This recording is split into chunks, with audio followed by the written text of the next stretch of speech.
थोड़ा सा सांस लीजिए।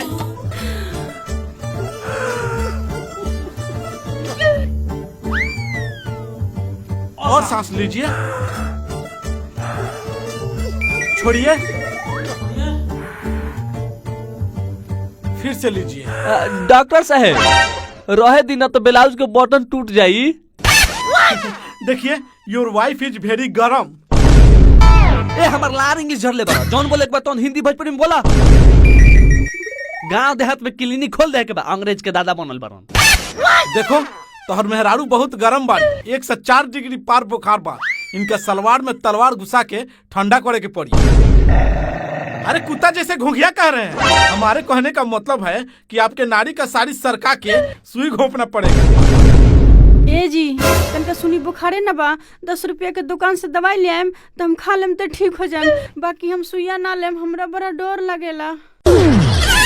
चुप छिया तरो सुगा ले में डर ना लगेला। हई झाटपुर के सुई ले में डर लगता। हे डॉक्टर साहब हमरा यो सो दिन गोर देम। आ ठीक होनु जाई डॉक्टर साहब। अरे आप चिंता काहे किए हैं? सुई पड़ने के 10 मिनट बाद एकदम टनाटोन हो जाएगी। ते डॉक्टर साहब मुंह का चकले बनी ले जाई पर्दा के पीछे सुई घोप के गर्दा उड़ाई। मैडम जी चलिए बेड पर पेट के बल लेट जाइए।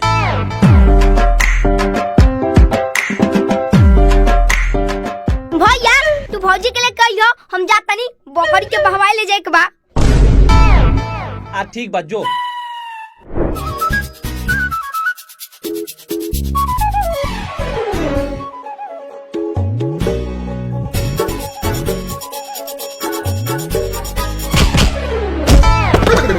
अरे बाप रे बाप हमार तो बाजा फूट गए। अरे बहिन के करे तोरा लौकत नहीं है का?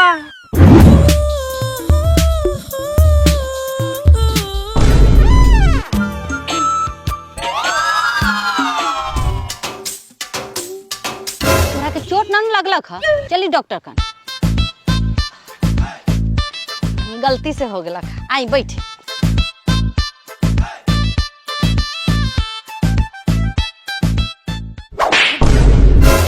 बा लौकत नहीं खे रोड के बीचों बीच चला तारे। सुन ना इतना साइड में चला के बाद ठोक देता रे ऊपर से गर्मी दिखावता रे। कारे सरवा धक्का लगला हमारा तोर काय गाड़ फटता रे। कोनो बात नहीं खे गलती हमनिए करला। इतना खेत खलियानी छोड़ के बीच रोड पर चलत रहनी। कुछो कह तू दिल के बड़ा अच्छा आदमी बा। एकर मतलब हम तारा पसंद बनी। इस सरवा के दिन पर दिन महंगाई बढ़ले जाता। कोनो 5 चप्पल दी ना तो लीना सुधरी। ए जौना गालवा पर अपन चप्पल चिपकलू हनु वही गालवा पर अपन लाल लाल ओट सटा दे तू नु तो बड़ा मजा आई।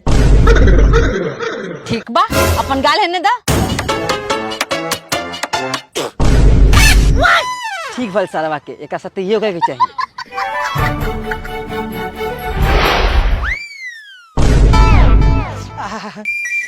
तार थूक कोनो रसमलाई से कम नहीं खेला गल। तनी हेहू गालवा पर अपना मुंह से मक्खन निकाल के फेंक दो ना।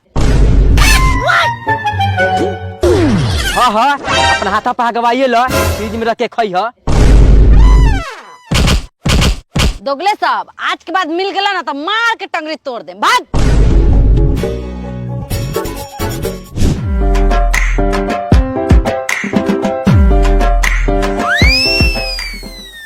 देखिए हमको बर्दाश्त नहीं हो रहा है, जल्दी जल्दी चलिए। बगल वाला दुकान है ना हमेशा खाली रहता है, हमें दोनों कोई जाके चाय पियेंगे। ए देखो हम चाय ना पियनी दूध पियनी आ वो थान तोड़ के।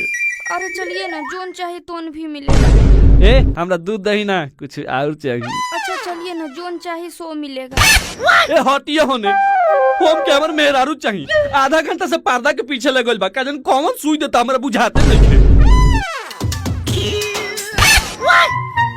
यार सर डॉक्टर ते आधा घंटा से ले जाके अंदर क्या कर के हमरा मेहरारू के संग आ कि तोने दोनों के दोनों पसीना से तर तर भइल बारत। Hey man don't touch my collar. Your wife is very hot. बाप सर वो दूसरा के गिलास में तारी ढारत रहे आई बहिन चोदो अंग्रेजी झारत रहे। अरे मेरे कहने का मतलब है कि तुम्हारी बीवी को सुई लगते ही बेहोश हो गई, गर्मी आ गया था इसलिए अपना कपड़ा उतार के हवा दे रहा था। ओ सॉरी डॉक्टर साहब हमारा थप्पड़ आपके गाल पे गलती से चला गया। आ का हो तबीयत कैसन? ठीक बानी जी लेकिन सुइया लागल है ना बड़ी दर्द देता। वो सब ठीक हो जाई। ये दवा 7 दिन तक चलाना है और रोज सुई लेना है, कमजोरी हो गया है। ठीक बा डॉक्टर साहब, फिर बिहान लेके आए। अब कोई जरूरत नहीं है आने का, डॉक्टर साहब खुद दे आपके घर पहुंच जाएंगे। अच्छा ठीक बा।